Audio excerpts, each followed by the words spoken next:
Not all psychopaths have that antisocial kind of aspect to them. Not all psychopaths want to commit crimes and hurt people and harm people. I think, like we sort of indicated, that some of them, they have a moral steer, and there is a kind of, well, cognitively, this is what my goals are, and that's how I want to live my life, is based on these goals. And I think it's just the way they experience the world is very different. If we look at the kind of antisocial aspects, this is focused on behavior. Whereas I think psychopathy very much focuses on what their landscape is like as individuals. And I do want to circle back just to think about harm. There very often is harm relationally, because Yes. I guess being in relationship with someone who doesn't experience emotions, has cognitive empathy, but not felt empathy, can certainly do harm. And people can really struggle in those relationships and recovering from them afterwards.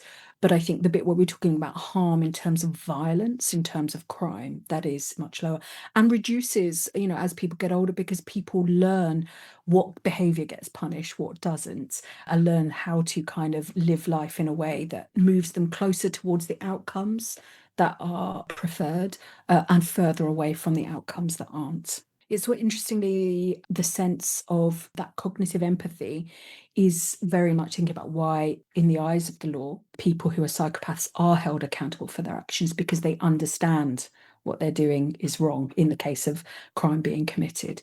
So they get it, they just don't feel it.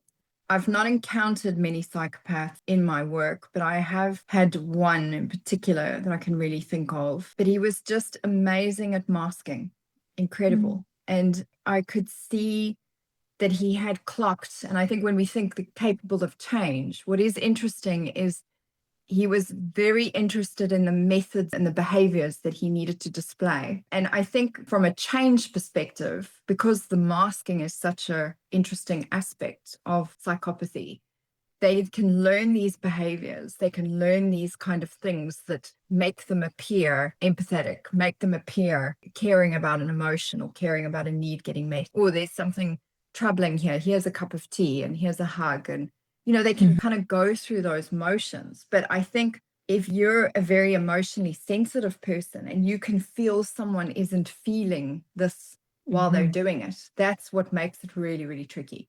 There's still that mismatch. It can, it's almost like that in your gut. Like, it's really hard to say because they might be doing all the right things, but there's just something that doesn't quite feel connected. And absolutely, therapy won't do, because this is about wiring. We can't teach empathy, but we can teach how to, if there are goals that a person has, the change can be shown in behavior.